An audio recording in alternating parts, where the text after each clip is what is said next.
Novamente estamos aqui com a aula sobre o software EndNote, agora com a terceira aula, especificamente sobre palavras-chave. Bom, vamos começar pela definição de palavras-chave. Por que isso é importante para nós, né, no uso do EndNote? Porque vai ser o nosso critério para a seleção do referencial teórico, né, para a busca nas bases de dados. Também as palavras-chave são importantes porque elas são critérios de aceitação do artigo pelos editores. E também porque é um critério de seleção por internautas, né? As pessoas que vão fazer busca no Google, ou no Google Acadêmico, ou em bases de dados, usam palavras-chave e a gente tem que escolher aquelas que são mais adequadas para o nosso trabalho.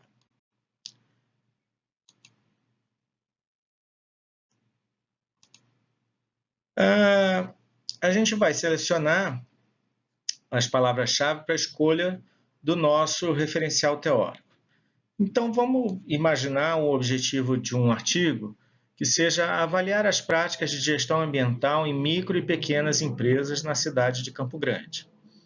Então, se eu for fazer uma busca de um referencial teórico que me ajude a compreender melhor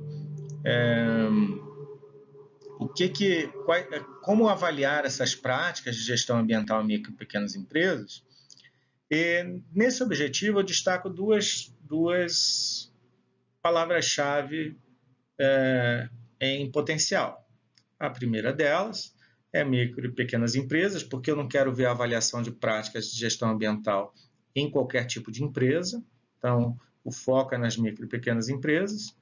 E a segunda palavra-chave, obviamente, é gestão ambiental. Só que quando a gente trabalha com elas em português, tem uma série de variações, eu coloco só 3 aqui.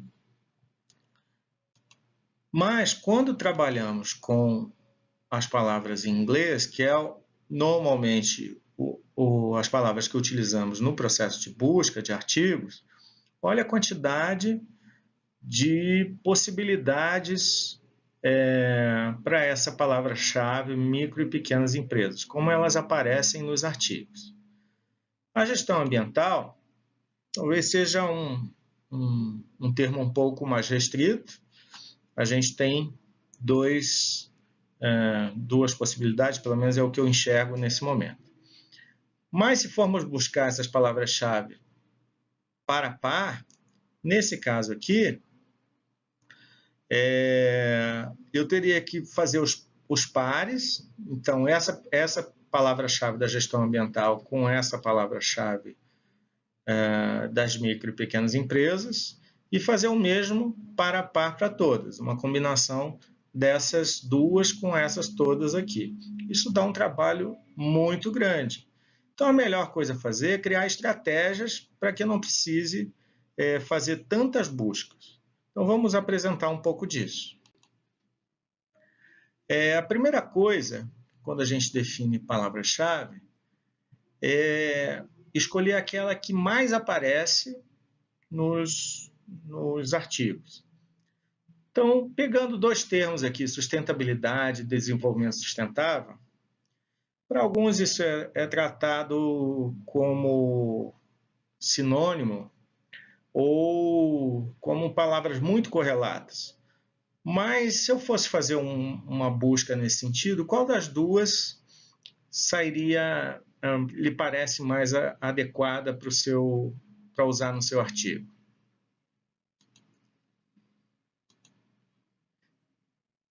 Então, parece natural, quando eu faço uma seleção de referencial teórico, eu tenho que usar as duas, porque elas podem aparecer de um jeito ou de outro nos artigos. Mas se eu quiser publicar o meu artigo, qual que eu devo usar? E aí eu dou uma sugestão, que é usar esse site do Google, né, para verificar e fazer comparações entre palavras-chave.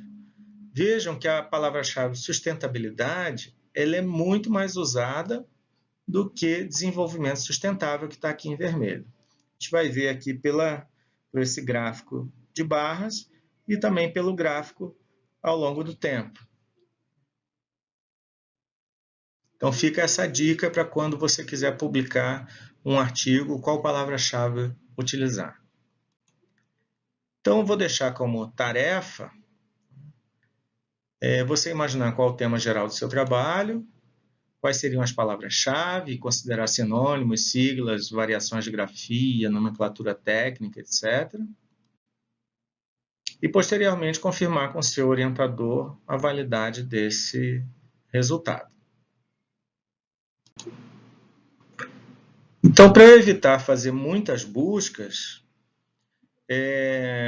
eu vou tentar minimizar ao máximo isso e fazer talvez uma busca só. Vamos ver como é que isso funciona. Eu tenho que usar símbolos de truncamento, né? Então, para eu trabalhar com radicais das palavras e evitar fazer muitas variações. Vamos ver como é que isso funciona. Para exemplificar, eu vou usar símbolos de truncamento em alguns exemplos aqui que eu vou mostrar para vocês. O primeiro deles é a palavra empreendedorismo, que em inglês é essa segunda grafia aqui. Mas, quando eu faço uma pesquisa sobre um empreendedorismo, eu também tenho que considerar o empreendedor. Dependendo do que eu vá procurar, eu também preciso do intraempreendedor ou do coempreendedor, que são termos muito comuns para quem lida na área organizacional. Então, como é que eu resolvo isso?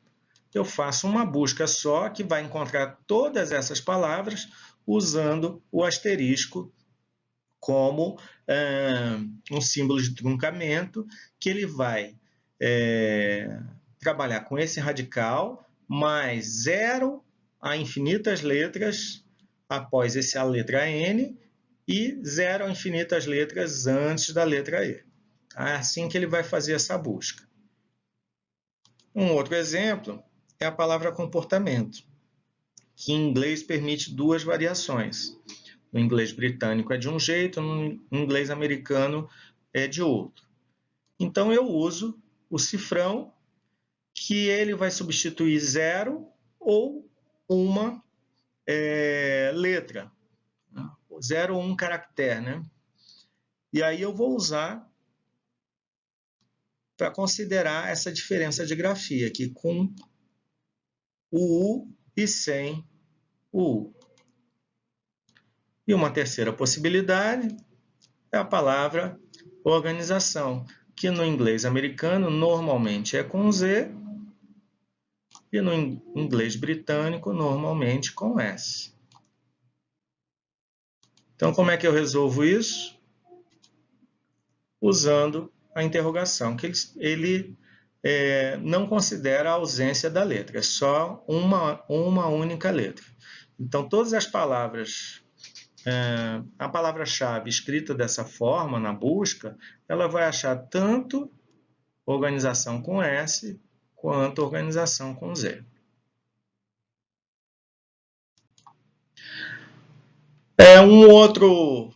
Uma outra tática também do processo de busca são os operadores chamados operadores booleanos. O primeiro deles é o AND, quando eu quero buscar tanto um termo quanto o outro. No mesmo artigo tem que aparecer essas duas palavras-chave. Percebam que essa primeira, como é uma expressão, é um conceito formado por várias palavras, eu uso aspas, que aí ele vai buscar exatamente esse termo. A segunda opção é o ou. Então, eu vou procurar essa palavra-chave, percebam que também está entre aspas, ou essa palavra-chave também entre aspas. E aqui tanto faz um artigo que tenha somente essa, ou vai ter os dois. E um terceiro operador booleano, que é o AND NOT, ou seja, eu quero esta palavra-chave, mas que nos artigos que eu vou buscar não apareça essa palavra-chave. Então, nesse caso, eu vou procurar avaliação de desempenho em tudo quanto é lugar, menos em artigos que falem sobre indústria. Aqui eu trago um exemplo mais completo que traz o uso de símbolos de truncamento e de operadores booleanos numa string de busca nas bases de dados. Então, o que a gente vai fazer aqui agora é o que normalmente se faz quando se coloca nas bases de dados. Então, vou pegar um exemplo aqui. Digamos que um tema de um trabalho gira em torno da avaliação de desempenho pedagógico em universidades. Então, aqui eu tenho 3 palavras-chave que me ocorrem, né? Percebam que isso é uma avaliação pessoal, tá? E uma decisão pessoal do pesquisador e do seu orientador. Quem está ouvindo esse vídeo pode falar assim, avaliação de desempenho, tem várias outras possibilidades que estão na literatura, né? A parte pedagógica também eu penso em outras coisas. Não importa. A gente vai ver que depois que você acha artigos do seu interesse, pode ser que você descubra outras palavras-chave interessantes que você pode incluir na tua pesquisa. Eu vou usar como exemplo essas 3. Então, se eu faço uma busca de artigos que tenham essas 3 palavras-chave, eu vou ter que considerar todas essas variações. Imagina que são 3, 3 e 3. Eu teria 27 possibilidades aqui. 3 vezes 3 vezes 3. Então, eu teria que fazer 27 buscas para cada base. Isso dá muito trabalho. Então, para eu reduzir o meu trabalho de busca e otimizar, na realidade, eu vou usar operadores booleanos. Veja que eu tenho todas aquelas 3 possibilidades, usando o ou, né, da avaliação de desempenho, e eu vou combiná-las com as palavras-chave relacionadas ao aspecto pedagógico e também as possibilidades de palavra-chave com a universidade. Percebam que eu usei aqui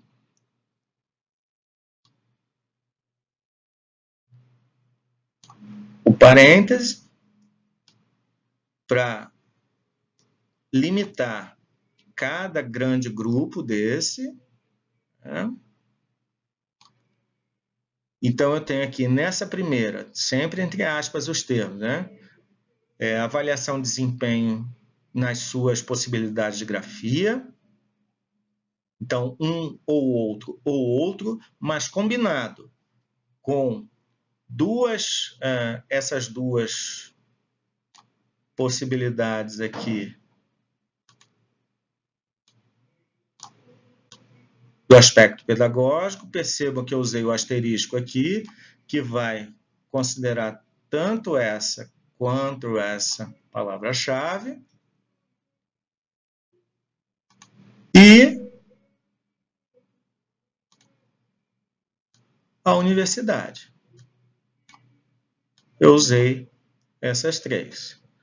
Alexandre, por que você usou esse asterisco aqui, que a universidade não tem tanta diferença? Mas aqui eu posso, essa palavra em inglês, depois do T aqui tem I e S, são 3 letras. E a palavra no singular tem só o Y. Ou seja, eu posso procurar artigos que tenham tanto a universidade no singular quanto no plural. E aí aparece o asterisco aqui. No final, assim, só para ilustrar para vocês, eu peguei essa string e joguei numa base de dados Scopus, que me retornou 1.580 documentos. Entre artigos de conferência, entre artigos de periódicos, 1.580 documentos de uma vez só. Eu não precisei fazer 27 buscas. Eu fiz uma única busca porque eu planejei direitinho a minha string de busca desses artigos. Então, eu deixo como tarefa também para vocês escrever essas palavras-chave da sua pesquisa em inglês e pensar nas possíveis variações, elaborar uma string de busca com símbolos de truncamento e com operadores booleanos, fazer uma consulta a artigos científicos no Google Acadêmico para identificar possíveis variações, quer dizer, outras palavras-chave que você não pensou, e, obviamente, confirmar com o seu orientador e validar o resultado antes de fazer qualquer busca. Então, terminamos aqui a aula 3 e aguardo vocês para a aula 4. Um grande abraço.